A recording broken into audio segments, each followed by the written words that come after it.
If there's one thing that I know in this life, folks, it's that my mama always said that there would be days like these. What are those days, you're asking? Those are days that turn into a full week without a single episode of Sleeping In with Matt Fried. Welcome, ladies and gentlemen, to episode 6 of Sleeping In with Matt Fried. Today, my guest is a very good friend of mine, somebody who I go way, way back with, all the way to the time when we were 13 years old. That's right, the one, the only, Miss Jena Friedman. Jena and I have had a relationship that has stood the test of time, and landscapes, and semi-awkward social circles, and weird 3 a.m. phone calls, mostly on my part, but here we are now. Now Jena, for those of you who don't know her, wrote a funny little play called The Refugee Girl Revue, which was a stellar hit out in Chicago at the now defunct Lakeshore Theater, and was kind of a little bit of a big deal here in New York City when it ran in the 2008 Fringe Festival. We had her come into the studio, climb into bed, and talk a little bit about the play, about her morose sense of humor, and what gets her going day in and day out. So folks, you know the drill at this point. I'm just gonna shut up. I'm gonna let the interview speak for itself. Ladies and gentlemen, the one, the only, Ms. Jena Friedman. It's episode 6 of Sleeping In with Matt Fried. Enjoy. Ms. Jena Friedman has her brand new musical, The Refugee Girl Revue, premiering off-Broadway this year after a stupendous run at the New York City Fringe in 2008. Jena, thank you so much for being here. Yeah, it's fine. And as per the promo joke, you legitimately are afraid of bed bugs right now. I am, and I think everybody should be because they're everywhere.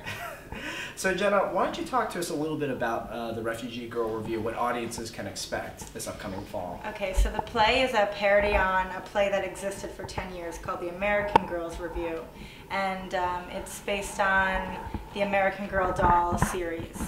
And it ran in the Fringe in 2008, and Matt understudied Dave Hill, and he performed at the Lakeshore Theater, and you're really good. Oh, thank you. Thank you very much for the one night that I didn't have food poisoning. Oh yeah, I forgot about that. You had food poisoning. I ate like the Who night. did we have to understudy you when you had food poisoning? One of the friends of the girls, or like one of the guys who was like supposed to be running the light board that night or something. It wasn't like Ken Barnard, was it? I don't know. I don't remember him exactly. I remember he had this. I met him. Skinny? Skinny guy, and I remember he had like a Marvel Comics T-shirt on the second night. Every comic. That's every male comic. Well, I'm glad that I. And was he white? Yes, he was inspired you wanting to write about it because it does tackle some dark things, but it kind of like takes on something that's very widely accepted by the large part of American culture also.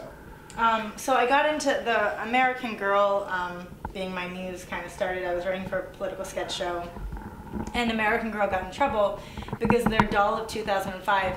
So this company has like these $80 dolls, and they all come with a little historical book.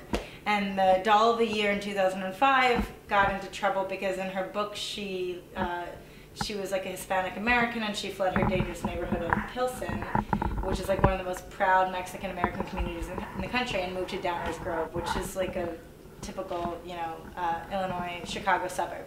And so all the people of Pilsen like protested, and it got in the news, and I was writing for a political sketch show, so I was like, American Girl, you're so like funny. How could I take it to the next level? And I decided on like a sketch about like American Girls in a refugee collection. Mm-hmm. So it started with like Fallujah Jones, an Iraqi refugee, and like we had a Darfur refugee.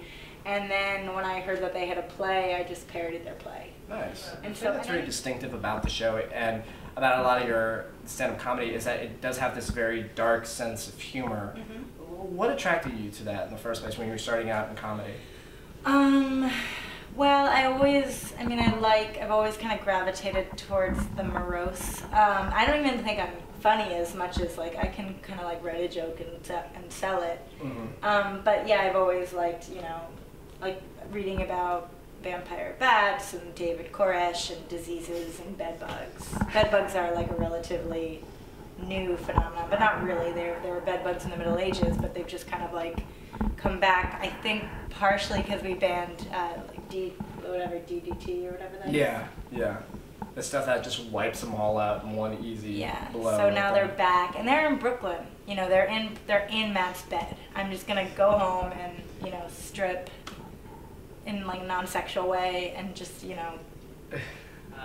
When you do a lot of jokes about this, is it for you as a comedian? Is it a way to kind of explore these fascinations that you have, or any of these fears that you might have? Yeah, sure. I guess it would be like it's always therapeutic to talk about things that you're afraid of and get other people laughing. Because when people laugh, it's just kind of like they're on the same page in a way, and that's comforting. Mm-hmm. Mm-hmm. Have you ever had like any kind of a fan reaction to, like any kind of positive fan reaction to your comedy and the stuff that you're doing? No. No, I feel like laughter is a positive fan reaction. Yeah. So if you have laughter, that's reaffirming, and if you have crickets, I like groans. I'll always take a groan over a laugh. Like a that kind of thing. Do it again. Wait, one more time. I got into a habit, especially of starting in Chicago, where you just get so much stage time. Yeah. Of writing my jokes on stage. So I'll like start out with the premise, and I'll like workshop it, and then on the next set I do, it'll just be tighter, and you could do like 4 or 5 sets a night, 5 times a week, and really hone your jokes on stage. But in New York, just because there's so many amazing comics working here, you don't really have access to as much stage. There's a ton of stuff going on, but when you first kind of move here and start out, you don't have the same access to stage time. So I've been like having to write out my jokes more and more before I go on stage. Because you do have such a clear comedic personality, do you ever feel like that you just ever have to write anything in just one way, or you ever have to present yourself in just one way as a comedian? Is there...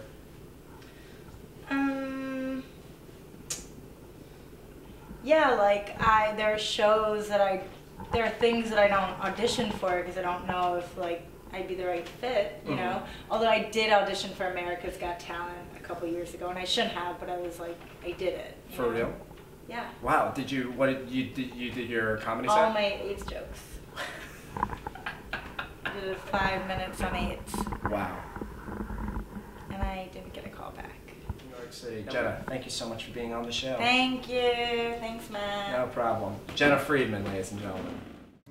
Well, folks, that just about does it for episode 6 of Sleeping In with Matt Fried. I'm doing these weird hand things right now.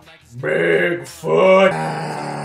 Ladies and gentlemen, thank you so much for taking a few moments out of your day to come check out episode 6 of Sleeping In with Matt Fried. My producers for this shoot were Sarah Wilson, Caitlin Brodnick. Special thanks to Courtney Cordero and Roman Reimer, my faithful staff for this particular episode. You can check us out at www.sleepinpodcast.com. You can follow us on Twitter at @sleepinpodcast. Make sure to check out Jena as well. She's at www.jenafriedman, Jena with 1 N, Friedman.com.